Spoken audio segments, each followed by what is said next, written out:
Madame, Monsieur, merci de rester fidèle au programme de Vainqueur Télévision et HV Télévision sur l'heure de votre mission d'échange.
Bien, Madame, Monsieur, merci d'être nombreux à être branchés sur l'antenne de Vainqueur Télévision et HVTV pour suivre votre mission d'échange, d'analyse et d'actualité à caractère général. Mesdames, Messieurs, cette émission qui est toujours présentée par votre humble serviteur Olivier Témo, combattant de la liberté que je suis. Mesdames, Messieurs, après plus de 850 000 reports et 350 000 rejets, j'ai l'honneur et le plaisir de recevoir pour vous aujourd'hui Maître Oscar Béa. Il est cadre et communicateur au sein du parti politique ACP.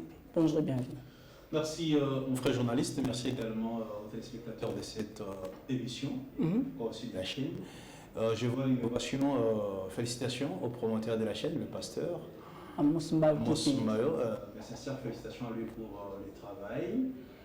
Mais sincères félicitations également à l'autorité morale, Jean-Tiningo Bilambaka, l'autorité de la ville, l'homme qui sait pour le monde, afin que cette vie soit quand même propre, telle que nous la voyons aujourd'hui.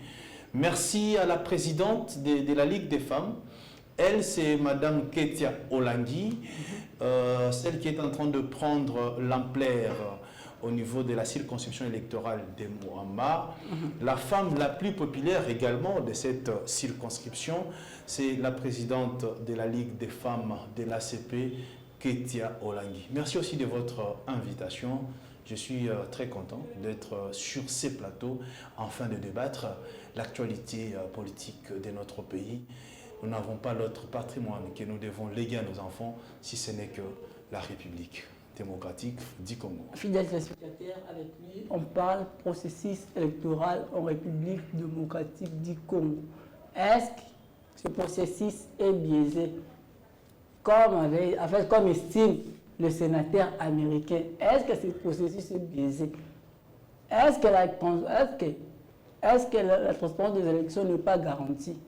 La mission, on parlera tout au long de cette émission. Est-ce qu'il y aura élection dans un délai constitutionnel ou non? On en parlera tout au long de cette émission. Tout au long de cette émission, on parlera également du parti politique ACP. Qu'est-ce que ce parti politique a déjà apporté dans la vie des Congolaises et Congolaises? Qu'est-ce que ce parti a déjà amené de nouveau en République démocratique du Congo? On en parlera tout au long de cette émission. Mesdames et messieurs, tout au long de cette émission, on parlera également de la gestion de la ville-province de Kinshasa. Est-ce qu'après 4 ans de règne de gouvernance, pouvons-nous conclure aujourd'hui que Jean-Tiningo Bakangobila a un bilan très positif ou non? On en parlera tout au long de cette émission. Madame, Messieurs, pour finir, on parlera également de la gestion de la République démocratique du Congo sous Félix Tshisekedi. Est-ce que ce dernier a un bilan positif ou non? Je vous rappelle que j'ai reçu pour vous aujourd'hui Maître Oscar Béa, cadre et communicateur au sein du parti politique ACP. En fait, Maître, d'abord d'entrée de jeu, on débute avec vous, avec le processus électoral démocratique du Congo. D'abord, je puis savoir, êtes-vous de ceux qui estiment que ce processus est vraiment crédible? n'êtes-vous pas de ceux qui estiment que ce processus est déjà empiété tant de irrégularités, tant constitutionnelles, ou êtes-vous de ceux qui estiment que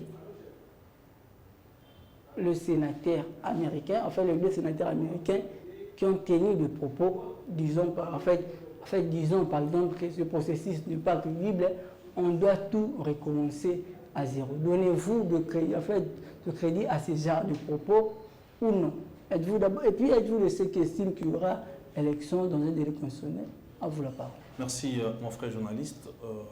Je dirais que les élections, ce sont des affaires internes de notre pays.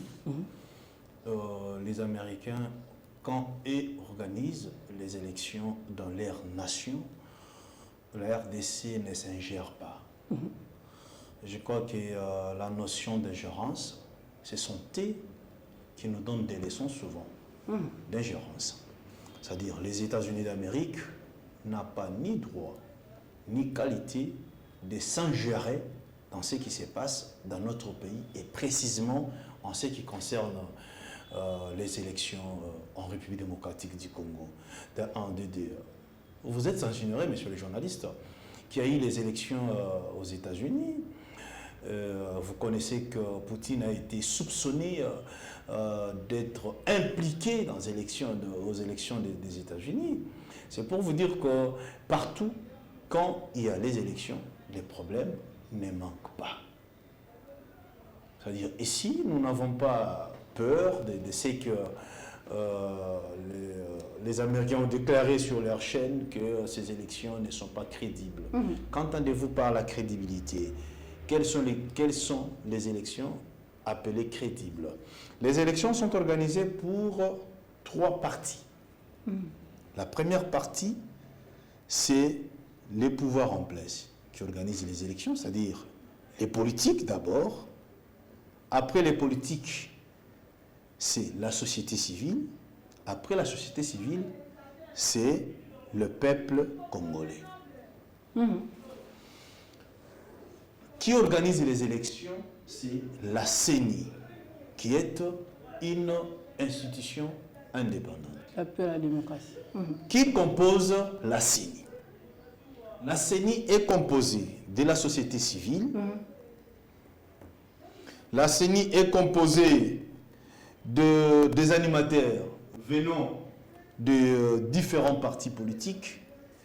Et la CENI est composée de nous, le peuple.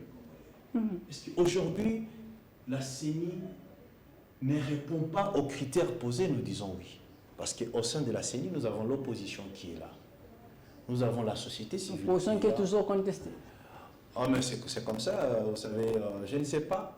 Est-ce que vous connaissez un processus électoral dans ce pays qui n'a jamais été contesté? C'est depuis 2006 qu'on a commencé avec le cycle électoral, des contestations.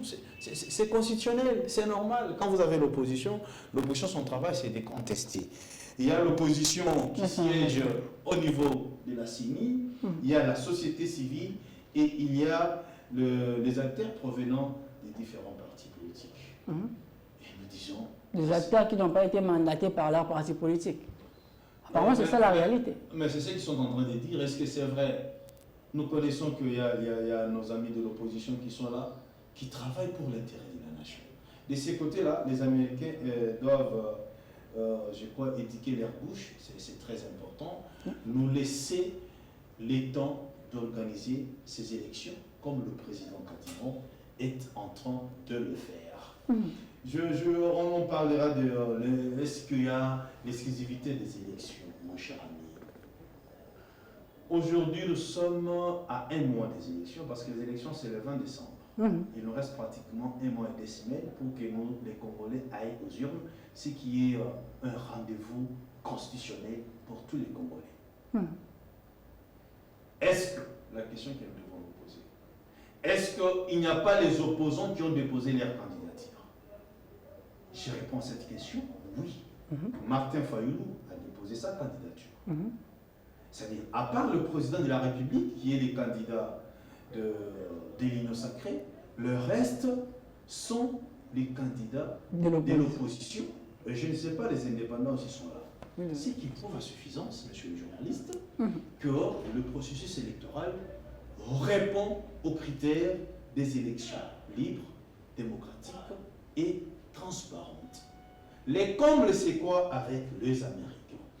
Les Américains croyaient en manipulant, en sous-traitant leurs candidats, parce que vous connaissez parmi les candidats de l'opposition au niveau présidentiel, il y a des candidats des Occidentaux.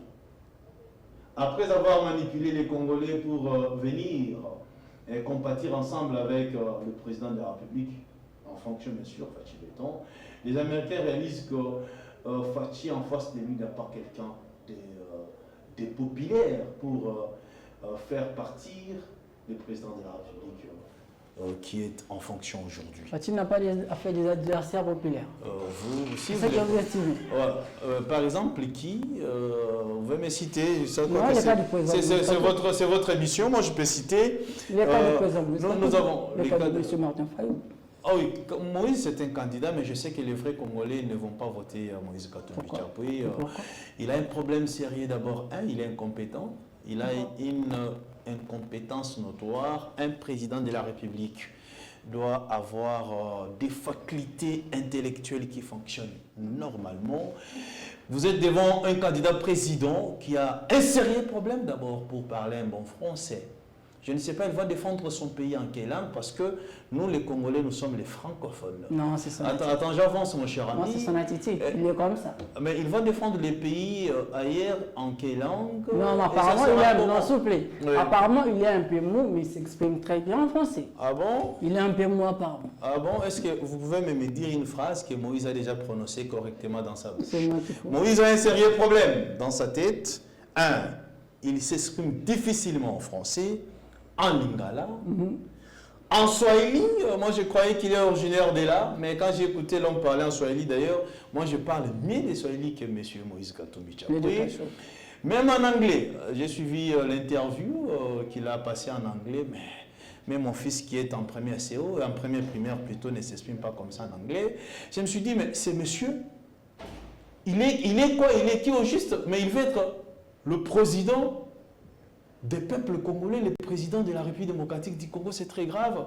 Ça, c'est un des deux. Regardez les candidats que vous êtes en train de promouvoir.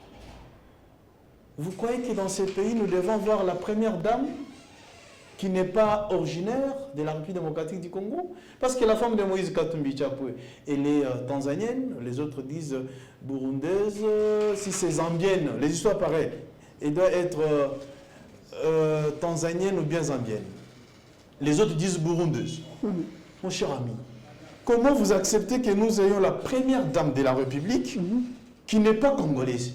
Les jours que nous aurons des problèmes, peut-être, je donne l'exemple, si elle est tanzanienne, les jours que nous aurons des problèmes avec la Tanzanie, elle va se pencher où? Non, mais elle va soutenir qui? Non, mais on pense que ça va faire. Elle va soutenir. Que ça vous choque. Non, non, ça nous choque parce que l'article 20 de la Constitution est clair. L'article. Que dit l'article? Qu'est-ce qui dit l'article? L'article 20 de la Constitution de notre pays dit tout simplement que chaque Congolais a le droit et l'obligation de se mettre ensemble avec la personne de son choix. C'est ça l'article 20. Je suis en train de parler de la présidence de la République. Mais c'est ce que dit la Constitution. Mais c'est ce que dit la loi mère. Les fibres patriotiques doivent jouer son rôle. L'amour de cette nation doit jouer son rôle. Nous ne pouvons pas accepter que nous ayons la première dame qui n'est pas congolaise. Vous, là vous parlez d'Oscar. Même les Congolais qui me suivent sont sûrs et certains de ce que je suis en train de dire. Même toi aussi tu es sûr, mais tellement que c'est ton émission, tu ne sauras pas accepter. Mais en coulisses, tu vas me dire, maître, tu as totalement raison. C'est-à-dire, Moïse Katumbi Chapwe sera quand même élu dans les urnes par certains Congolais demi-Dakar, mais les Congolais des pères et des mères que nous sommes. nous n'allons pas accepter de Là, ce n'est pas la discrimination. Je suis en train de dire ceci. Non. Les Congolais des pères et des mères que nous sommes, nous n'allons pas accepter de mettre à la tête de cette nation un monsieur qui a un problème d'abord, des nationalités, de un, de deux, un monsieur qui a une femme qui n'est pas congolaise. Vous allez me parler de Mukwege. Mukwege qui n'est pas politique. Mukwege, c'est un médecin que nous respectons très bien parce qu'il a essayé de réparer des femmes. Son parti politique, je ne sais pas, c'est un parti récent. On ne connaît pas où se trouvent même les sièges de ces partis.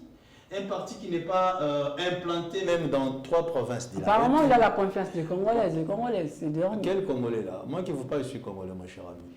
Et Non, attends, les Congolais qui nous suivent. Mon ami, tu vois, on parle de la RDC.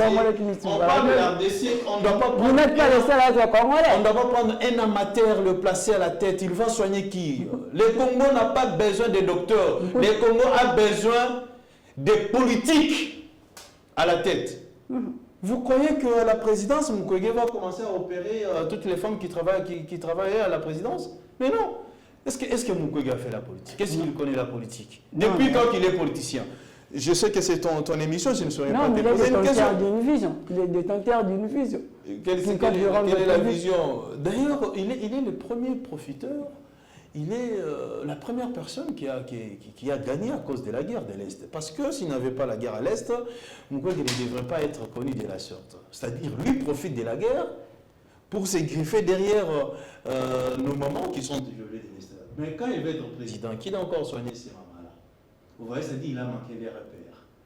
Il faut qu'il assume parce que quand il fait la politique, ici, c'est les armes non conventionnelles qu'il va avoir. C'est son problème. Vous voyez? C'est pour vous dire que le président Félix n'a pas un concurrent. Vous voyez? J'ai dit aux opposants, ils sont venus, parce que nous sommes quand même dans la démocratie, ils sont venus accompagner le président de la République. Et après 2023, je crois qu'il sera proclamé et les peuples congolais vont voter le président de la République sans problème. Ça, c'est qu'on dit tous. Parce que Lélo, si le président Fachi n'est pas disparu, regarde comment les histoires vont, je peux dire, beaucoup d'histoires seront bloquées. Maman, on ne va pas encore terminer. Regardez ce qui se passe. La gratuité de l'enseignement va s'arrêter. La gestion de la République est continuelle. Ouais, non, je suis en train de dire. Je suis en train de dire. La gratuité de l'enseignement va s'arrêter. Ça, c'est la vision de Fachi. La gratuité de la maternité, si Fachi n'est pas président, ça va s'arrêter. C'est pour vous dire que le peuple congolais vont renouveler leur confiance au président de la République pour que cette vision continue jusqu'en 2028. Après 2028, on pourra voir qui pourra réellement succéder au président Fachi. Mais j'ai pris que ce soit une femme. En disant que Félix Tshisekedi n'a pas d'adversaire, en disant que Félix Tshisekedi va écraser tous les 26 candidats. Il l'a déjà écrasé. S'il vous plaît. Ouais. Est-il pas une manière, en fait, de réduire Monsieur Martin Fayulu qui fait presque des cartons pleins partout où il passe. Mes salutations au président Martin Fayulu, courage. J'ai vu ce qu'il a fait à Chikapa. Apparemment, c'est le candidat qui fait peur. Hein? Il fait peur au président. Apparemment, c'est candidat. Est-ce que Fayulu était candidat aux élections de 2018 quand Fachi est passé comme président? Et à l'époque, il avait les soutiens de Jean-Pierre Mbemba, n'oublie pas. Il avait les soutiens de Jean-Pierre Mbemba, il avait les soutiens de votre monsieur Sidi Katanga, il avait les soutiens de Fumupa Adolphe Muzito. C'est-à-dire c'était un bébé dans les ventres de plusieurs mamans. Et c'est pourquoi il était parvenu à faire ces voix-là. Mais cette fois-ci, je vois Fayulu seul. D'ailleurs, j'ai écouté les messieurs dire que c'est lui le candidat de l'opposition qui mérite ou bien qui répond aux critères. Je me suis dit, pourquoi Fayulu ne veut pas céder aux autres? En 2018, Katumbi a cédé en faveur de Fayulu. Mbemba a cédé en faveur de Fayulu, Vieux Muzito a cédé en faveur de Fayulu. Pourquoi pas cette année ici, 2023, le monsieur aussi devrait céder pour l'intérêt des autres, bien pour l'intérêt de la nation. Mais comme c'était dans son fait du pouvoir, Fayulu ne laisse jamais. C'est depuis le rassemblement de l'opposition, il bloque toujours, il veut être toujours à la tête de tout, mais il ne mérite pas, mon cher ami. Vous voyez, c'est pourquoi nous disons, si l'opposition n'arrive pas à s'aligner derrière un candidat commun de l'opposition, je m'excuse pour cette tautologie, mon frère, ils sont en train de gaspiller leur temps pour rien. Parce que Fatih fera au moins 80% et les gens de l'opposition, chacun aura 2%, 3%, les Matata et les autres. Vous allez me parler des Matata Mpogno, quelqu'un d'abord qui a une réputation voleuse. Vous connaissez qu'il est poursuivi par la justice congolaise. Et là, il ne veut pas se présenter devant les instances judiciaires pour répondre de ces soupçons de détournement de quelque chose de 300 quelques millions pour les dossiers Bukangalozo. Croyez-vous que les Congolais vont élire un monsieur pareil qui est tenté, qui a des poursuites judiciaires? Mais non. La Bible dit on donne ce qu'on a. C'est ce que le pasteur Amos nous dit souvent à l'église. On donne ce qu'on a. Si vous votez aujourd'hui un ancien voleur, demain tous les Congolais deviendront les voleurs. Merci. En fait, bon, là, ça n'engage que vous. En fait, ça m'engage que moi, mon cher. Maître Oscar Bia, d'abord, je puis savoir, qu'est-ce qui vous fait croire qu'il y aura bel et bien des élections dans un délai constitutionnel? Les élections sont organisées par la CENI. Récemment, nous avons suivi tous sur le média les déclarations du président Denis Kadima, le représentant légal de la CENI. Il a dit qu'il y aura les élections dans les délais constitutionnels, sauf imprévu. Ce n'est pas sorti de la bouche d'un pasteur. Donc vous tenez, mais c'est celui d'un président de la CENI.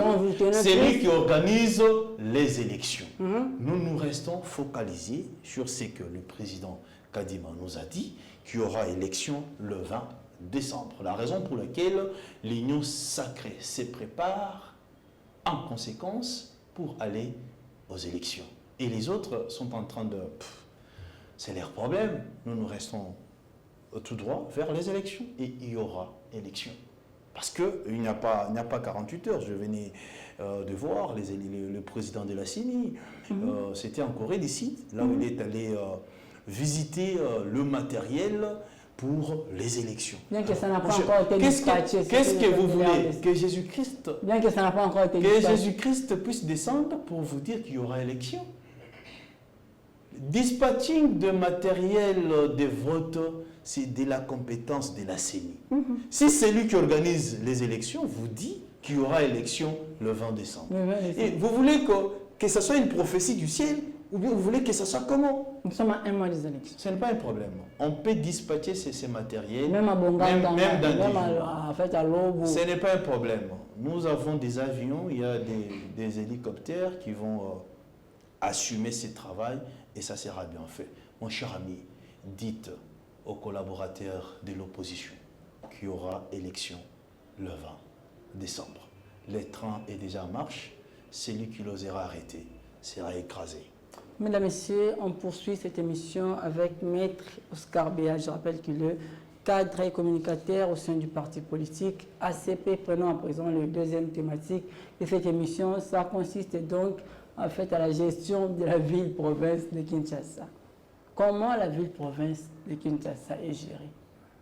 Est-ce que Jean-Tinu Mbakango Bila peut se pouvoir, en fait, est-ce que le bilan de M. Jean-Tinu Mbakango Bila est complètement positif ou non? Est-ce que ce dernier peut se taper la poitrine pour dire que au moins j'ai réussi à réaliser au moins 70 ou 80% de ce que je comptais faire dans la ville-province de Kinshasa? Est-ce que ce dernier a un bilan positif ou négatif? Maître Oscar Bia, en parlant de la gestion de la ville-province de Kinshasa, d'abord je puis savoir comment jugez-vous la gestion du gouverneur Jean-Tinu Mbakango Bila, qui tombe presque à sa fin? Oui, la gestion de la ville, province de Kinshasa, assumée par son Excellence Jean-Tinu Mbaka, le premier citoyen de la ville, je trouve que c'est une gestion limpide, une gestion correcte. Pourquoi je suis en train de dire cela? Vous savez, Ngobila est un héritier malheureux. il a récupéré cette ville laissée par André Kimbuta dans des conditions inhumaines.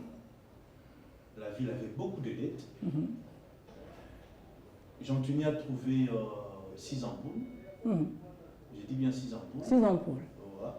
6 ampoules. 6 ampoules pour toute la ville-province de Kinshasa. C'est-à-dire 6 projecteurs, je peux dire ça comme ça. La ville était sans route, des trous partout. C'était une ville sans site touristique.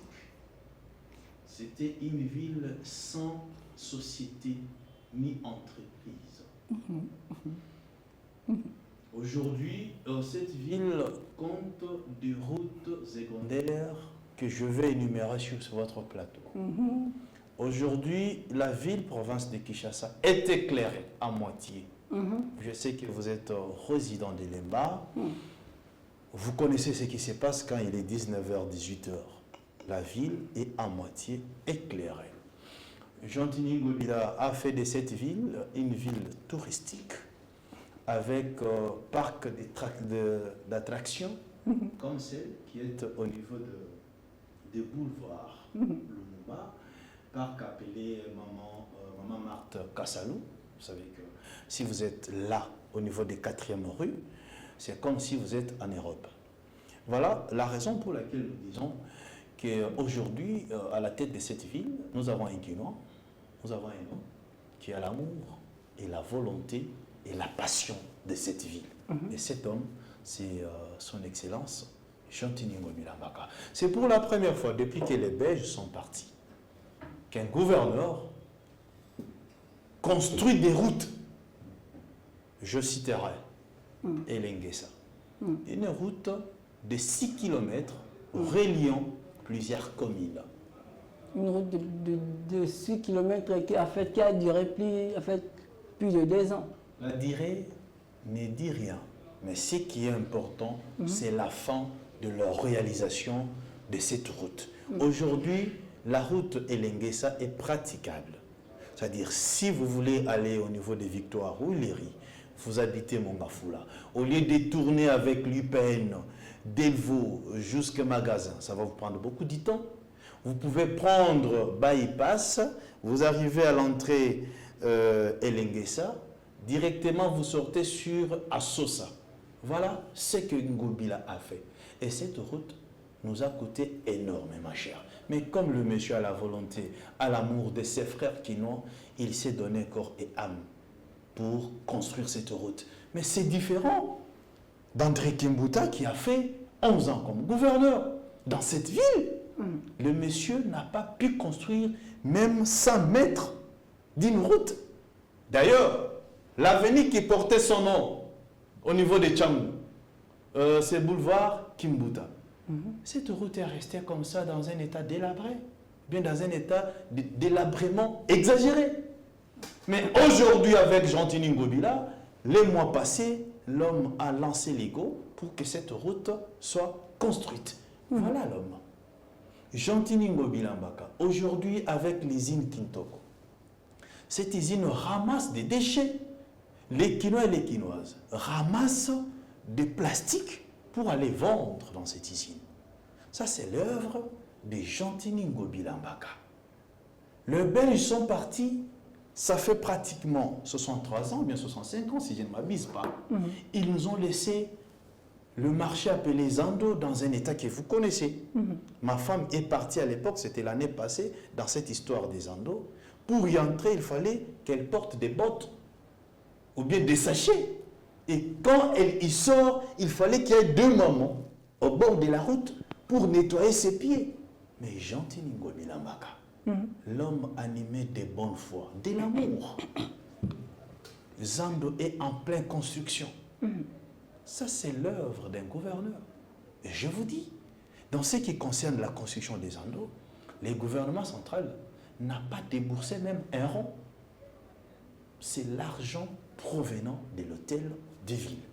C'est pour vous dire, Jean-Tini n'a pas tout fait. Mais ce qu'il a fait, c'est beaucoup. Et ce qui reste aussi à faire, c'est beaucoup. Nous nous disons que cet homme mérite beaucoup mérite du respect et mérite d'être élevé par les chefs de l'État parce qu'il a la volonté. Lui-même dit souvent qu'il travaille parce qu'il est fils maison. Gentini, c'est un travailleur du chef de l'État. Au sein de l'Union sacrée, il n'y a pas un homme qui a travaillé plus que Gentini Ngobila. Je citerai Maman Fifi Masuka de Lolaba. Ce qu'elle est en train de faire, il faut applaudir cela. Mais à part elle, vous pouvez me citer un autre gouverneur qui a travaillé. Mais mon frère, il n'y a pas longtemps, j'étais à Lubumbashi. Wandani est en train d'agrandir des petites routes à Lubumbashi, mon cher ami. C'est Kaboulaka, il ne fait rien. Raison pour laquelle, nous, au niveau de l'Alliance des Congolais progressistes, nous disons que Gentini Ngobila, c'est un fils maison. Gentini Ngobila, c'est parmi les meilleurs joueurs qu'a l'entraîneur, parce que l'entraîneur, c'est Fouachi, le meilleur joueur qu'a le président de la République au sein de l'Union sacrée.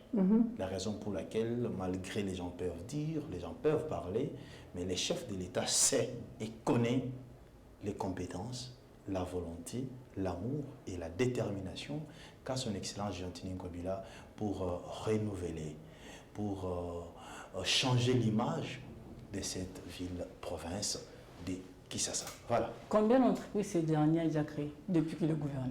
Je parlais de Kintoko. Il a créé des GPEC. Vous êtes informé? Des GPEC a été créé par Gentini Ngobila. C'est déjà 2. En place, on nous a dit 2, c'est déjà plusieurs. C'est-à-dire, je parlais de Kintoko, je parlais de GPEC. Apparemment, il y a que ça. Non, je dis, la liste est exhaustive. Il n'y a pas moyen que je puisse énumérer parce qu'il y a beaucoup de sujets que nous devons débattre sur ces plateaux. Mais je vous cite seulement, c'est des entreprises créées par Gentini Ngobila Maka. Voilà. Alors. Êtes-vous fier, en fait, êtes-vous fier aujourd'hui du projet Kinbopeto?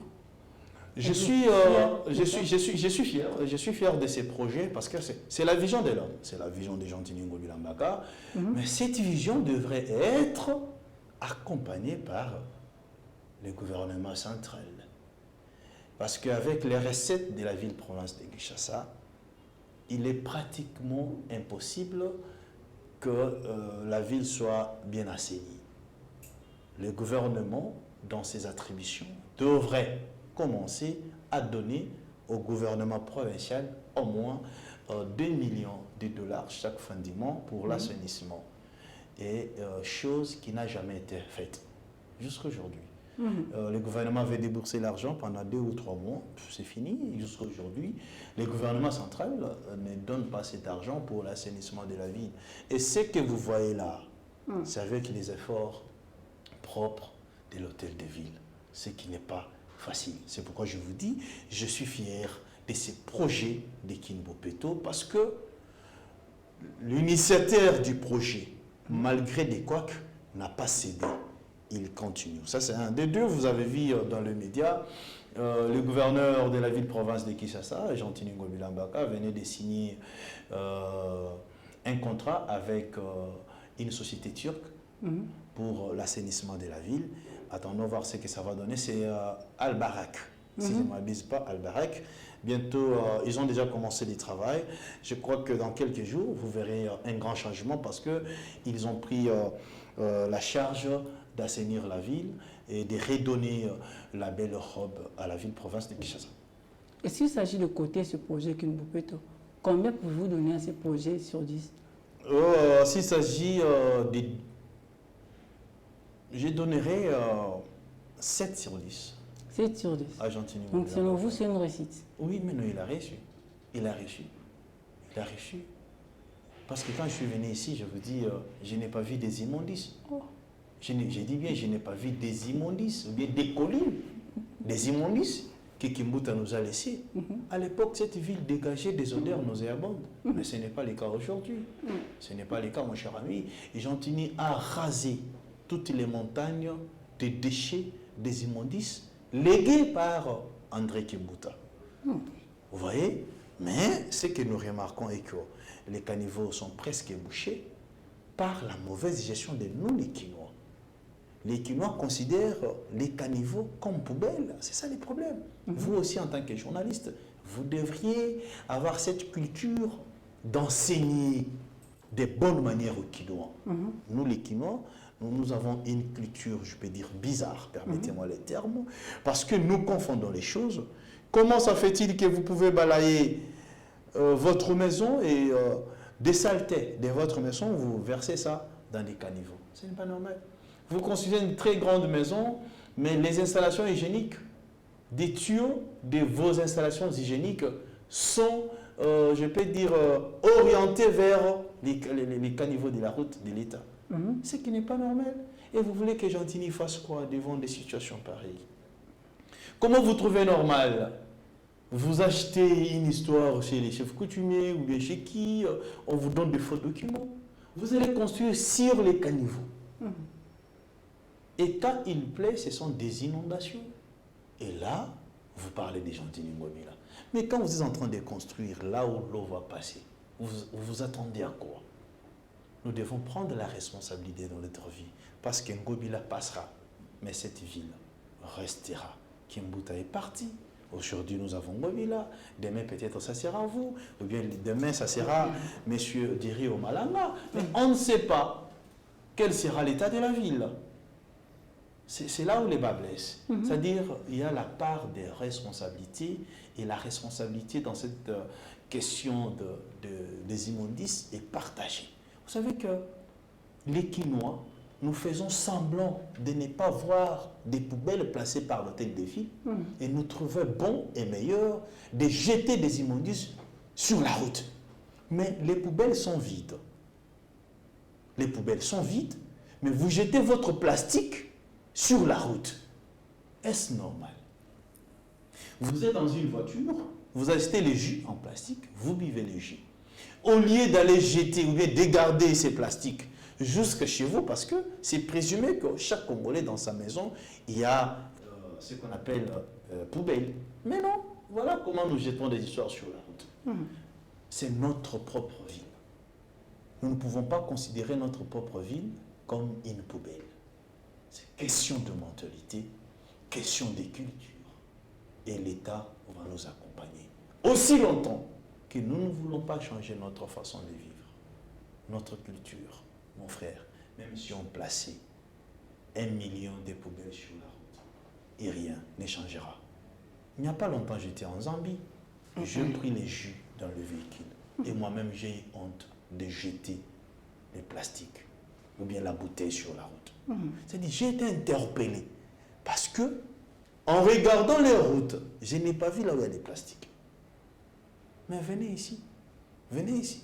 Même les autorités, même les responsables. Les parents doivent éduquer leurs enfants que la route n'est pas une poubelle. C'est ça même l'éducation civique. C'est très important. Au lieu d'apprendre les enfants dans les États-Unis qui a découvert l'embouchure du fleuve Congo, ce n'est pas important. Apprenons aux enfants comment protéger la ville et comment faire pour que votre ville soit propre. C'est très important. Avant de clore cette thématique, maître, d'abord je puis savoir pourquoi avez-vous choisi Gentilly Mbaka Ngobila? Pouvez-vous me citer ne serait-ce que 5 ou 6 valeurs que vous avez trouvées chez M. Gentilly Mbaka Ngobila? Gentilly Mbaka Ngobila, c'est un homme correct, c'est un homme loyal, c'est un homme fidèle, c'est un homme qui respecte sa parole, et c'est un homme qui travaille pour l'intérêt des Quinois et pour l'intérêt de l'Union sacrée. Voilà les raisons qui m'ont poussé à adhérer au sein de l'Union sacrée et être aux côtés de Gentilly Ngobila Mbaka, précisément dans l'ACP, l'Alliance des Congolais progressistes. Et aujourd'hui, je suis communicateur dans ce parti. Je suis le président, le coordonnateur des communicateurs de l'Union sacrée. Vous êtes le coordonnateur? Oui, de la structure, le communicateur de la structure CESEN. Voilà. Je reste fidèle à cet homme. Je sais que les hommes comme Gentilly Ngobila ne sont pas nombreux en République démocratique du Congo. Voilà, ça ne marche que vous. Madame, Messieurs, 3 minutes 30 secondes nous séparent de la fin de cette émission. Je vous rappelle que j'ai reçu pour vous aujourd'hui Maître Oscar Béa. Il est cadre et communicateur au sein du parti politique ACP du gouverneur Gentilly Mbaka Ngobila. Faites Maître Oscar Béa, quelques minutes nous séparent de la fin de cette émission. Si possible, regardez votre caméra et contrôlez l'émission. Je dirais aux Congolais, précisément à la circonscription électorale de Mwamba. Bientôt, c'est les élections. Nous devons voter utile. Votons des personnes qui seront de vrais parlementaires au sein de notre Parlement. Que les polos ne vous trompent pas, que les t-shirts ne vous trompent pas. J'ai fait un clin d'œil à la femme la plus populaire de Mwamba. Elle, c'est la présidente de la Ligue des femmes, Madame Ketia Olangi, celle qui a la clé de l'entrepreneuriat de la République démocratique du Congo, sans oublier son éminence, évêque général Paul David Olangi. Le Congo, c'est pour nous et le Congo appartient aux Congolais. Merci. Madame, ici, c'en est fini pour aujourd'hui. Je sais que vous étiez très nombreux à nous suivre. Je vais vous revoir. On se retrouve prochainement avec le même plaisir. Bye.